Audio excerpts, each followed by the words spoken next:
Statements are underway in the York County murder trial of Christopher McCullough. He's accused of shooting Paul Harts, also known as 18 Vino, an emerging rap star out of South Carolina. Harts was gunned down last January. So far, the prosecution and the defense, they're portraying very different pictures of who this 19-year-old rap artist was. So let's go ahead and bring in Queen City News chief legal correspondent Seema Iyer, who just stepped out of the courtroom to give us an update. Yeah, so Seema, you watched the pretrial motion arguments, and there were some major rulings from the judge that kind of gives us a preview into how that trial will go, right? A preview into an explosive trial, Annie. That is what I am expecting. To begin with, Paul Harts, a.k.a. 18 Vino, was really a star. He was about to go on tour throughout the country, huge on social media, and killed just 19. And get this, the judge ruled that he is not going to be able to be referred to as victim. That is right. And we've heard this on other high-profile trials, and that is when anybody refers to 18 Vino, a.k.a. Paul Harts, they're going to have to call him either the deceased or the decedent.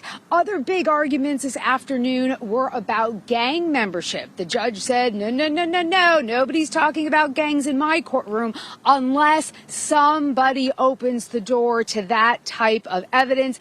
And finally, some more insight, guys.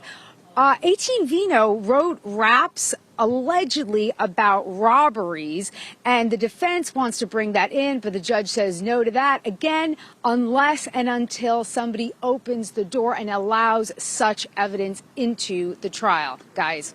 All right, so it sounds like a lot of groundwork already being laid, but Seema, tell us about the jury makeup of what we know about that right now.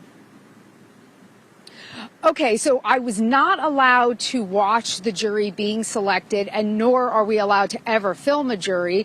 But I will tell you this, from what I just saw inside, there are 15 jurors altogether. So that's 12 of the main jury, 3 alternates.